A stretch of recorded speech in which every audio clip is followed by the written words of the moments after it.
Hey, this is Brandon from Royalty Free Radio, and I'm here with the absolute legend, Nicholas Barker.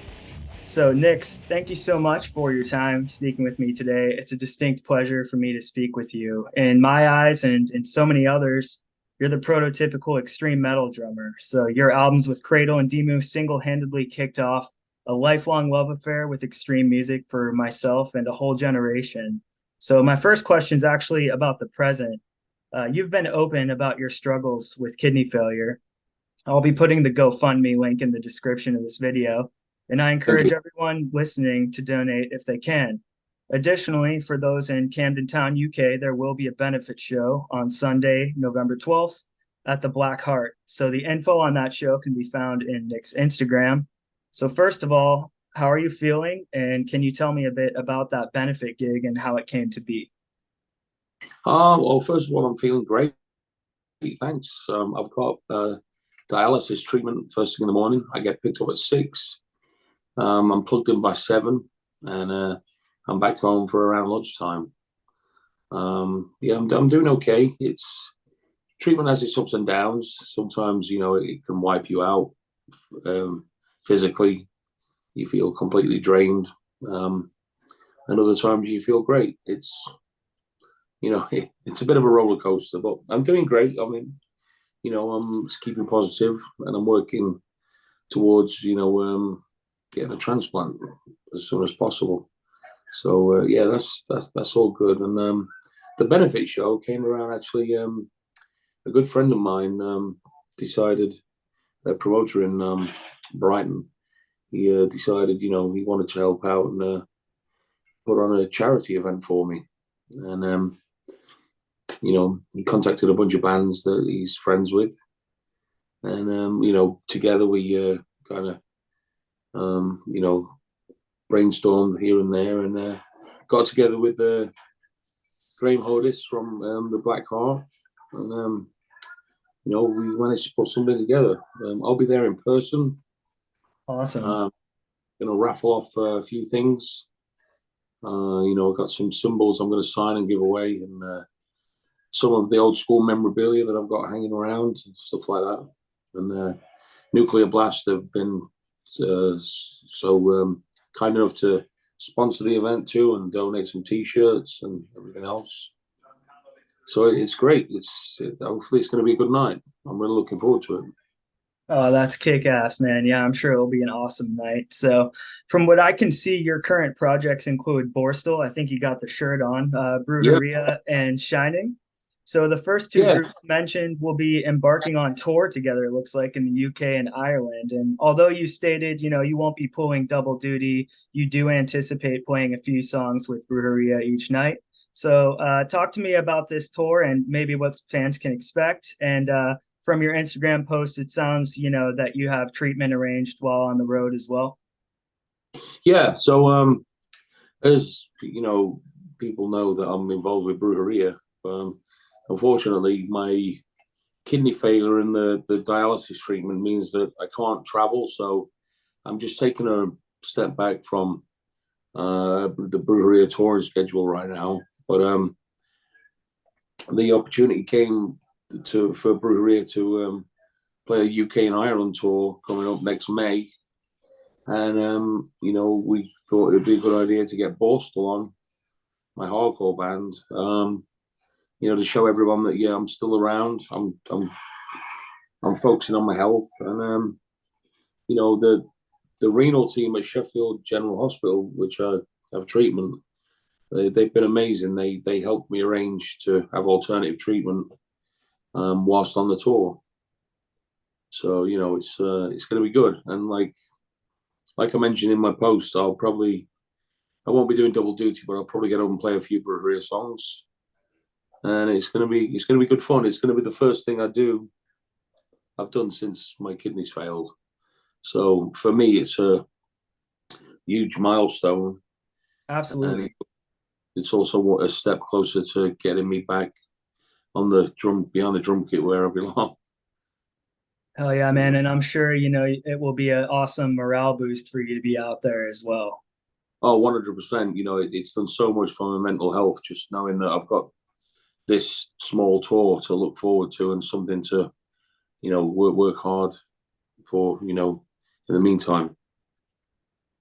Sounds good. So I also wanted to ask you about getting to hang out and see the Obituary guys recently and their awesome sentiment of support as well. So can you talk a bit about that and maybe the outpouring of support you've received from the metal community at large? Well, the outpouring of support has been really overwhelming.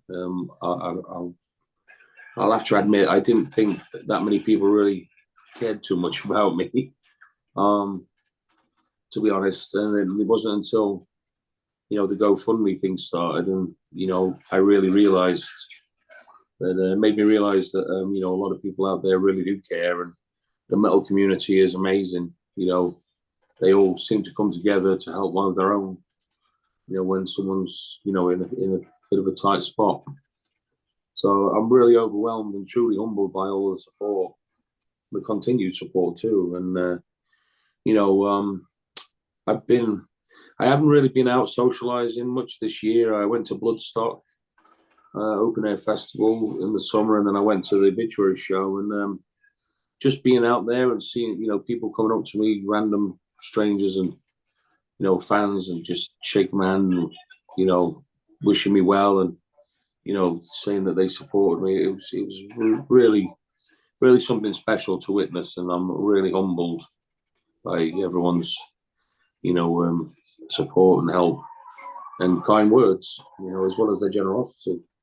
And the Obituary dudes, I've been friends with the Obituary guys for quite a few years, and it was really sweet that they went out of their way to help and do their thing to like help me out. It was really good, and they were amazing live too. I mean, Oh, wow, man. Yeah, great, great. I go to so many shows and they definitely have one of the best mixes around these Yeah, days. yeah, heavy, heavy. Yeah, it's incredible how it translates in a room. And Yeah, hopefully there's no doubt in your mind now that you're absolute metal royalty and you're loved by the community for sure. So yeah. It's like I say, it's truly humbling, and I'm very thankful and grateful for everybody's help and support.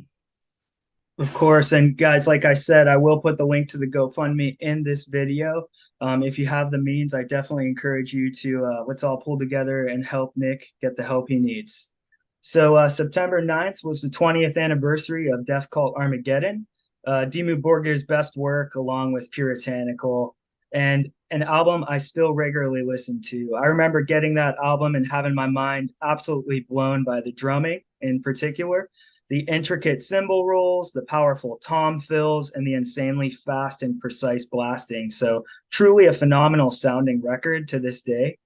Can you take me through some of the favorite moments of that recording process and maybe a particular moment you're proud of on that record? I'm proud of all of it, actually. We, as a band, we worked really, really hard to, to write the songs and to get it how we wanted it to be. Um, there's just so many great moments on that record. I mean, one thing I do remember is when we were actually writing and rehearsing Progenies of the Great Apocalypse. I don't think any of us really understood or knew at the time that song would be such a Yeah. big, and even today, 20 years on, it's still regarded as like, probably one of the best Dimmu Borgir songs ever written. And I'm very proud to be a part of that. Both of the records I played with Dimmu Borgir, I was very hands-on with the song structures and arrangements, and threw in my 10 cents, if you like. And luckily for me, the rest of the band liked my ideas. Oh yeah, So the drumming definitely elevates that record for sure. And Progenies that you mentioned it's played here in the States in a lot of sports contests like hockey games and stuff. oh really? Yeah. Yeah, there was actually a cool write-up. I think it was in Decibel magazine that the sound guy at the Pittsburgh Penguins games was a huge metalhead and they interviewed him and yeah, Progenies is one of his main songs he plays at games. So it's pretty cool. Wow, awesome. Yeah, That's taken black metal as far as you pretty much can, I would say. yeah. So I'm proud proud of what we did on that record, and Puritanical too. They were great albums. I think they're Absolutely. probably Dimmu's best records. 100%. Couldn't agree more. Still in constant rotation. So, is there a particular producer you've worked with in your career which stands out, whether it's for their methodical process or the end result achieved, or even the location or equipment you used? I feel very fortunate. I've worked with some of the greatest metal producers there is out there. I've worked with Andy Sneap. I've worked with Andy LaRocque. I've worked with Frederick Nordstrom. They're all great people, and they've made some fantastic records in their careers. So I feel very fortunate that I got the chance, opportunity to work with these guys. And each person has their own way of doing things. And like their own approach, their own personalities, and that each one of them really knows how to bring the best out of an individual's performance. I suffer from a lot of studio anxiety. Wow. So yeah, I get what they call red light fever, and working with those guys, they're so professional and masters at their craft that you can't help but feel relaxed and at ease when you work with them. They really know how to make you feel comfortable and get the best performance out of you as possible. Absolutely. You truly elevate every project or album you're involved in to a new level. You've undoubtedly been on the best Cradle and Demu albums, like we talked about, but what is the determining factor for you when it comes to joining a new project, be it as either a session, live, or a full member? You seem to always be striving to switch up things creatively to keep your interest and keep things fresh. Can you speak on that? It kind of reminds me of Dave Lombardo a bit. Uh, I don't know. I just do my thing, and I can't write music, but I can arrange music. I see riffs like jigsaw pieces in my head, and I just know that that goes with that and so forth, and I can create a structure in my head just by having like a bunch of riffs. But I can't physically write music, but I can um, arrange structures and create patterns. Mhm. And I guess I'm a frustrated guitar player, so I kind of always I actually like guitarists more than drummers. I've got a Jeff Hanneman rocker on my stomach. You know, Nice. and so I've always loved guitar, and when approaching the drums, I always listen to what the guitars or the keyboards are doing, for instance, and take it from there. Mhm. So I try and I try and groove as much as possible, and then pull back when other instruments shine, let other instruments shine, and then step forward and showboat, if you like, when it's my time to shine. You Well, know, I think we can all agree you do that very tastefully for sure. How did you come into contact with Shining? Nicholas actually contacted me and said that he really wanted to work with me. Our paths have crossed several times over the years, at festivals, and we always seem to get along. Mhm. And he asked me to be involved with the project and sent me the demos, and I really liked the music, and it was something I thought I could really get behind and put my stamp on. Oh, awesome. And then, I'd be remiss if I didn't ask about the Old Man's Child work you did as well. Was that kind of a combination of the session from Death Cult that bled into the Old Man's album that came out around the same time?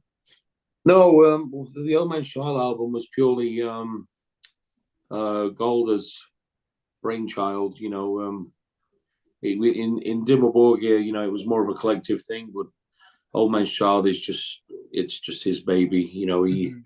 He had the song structures and everything that he wanted, and he just kind of let me loose on it really, and let me barkerize it, if you like. Which turned out awesome. Yeah, thank you. So I'm really, really proud of it. It's a great album. it really is.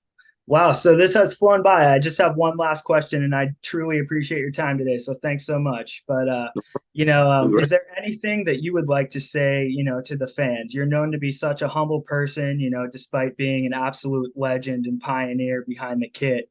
So for all of us fans out there watching, who are just as excited as myself to hear you speak, anything you'd like to share and get out there? I just like to thank everybody that's supported me through my health issues that I'm going experiencing right now. I can't thank you all enough for coming through for me and supporting me with the GoFundMe and just messages of support and everything. And I'm really working on getting my health back on track, and I hope to be back behind the drum kit and touring the world again very soon. And I'm going to come back with a bang.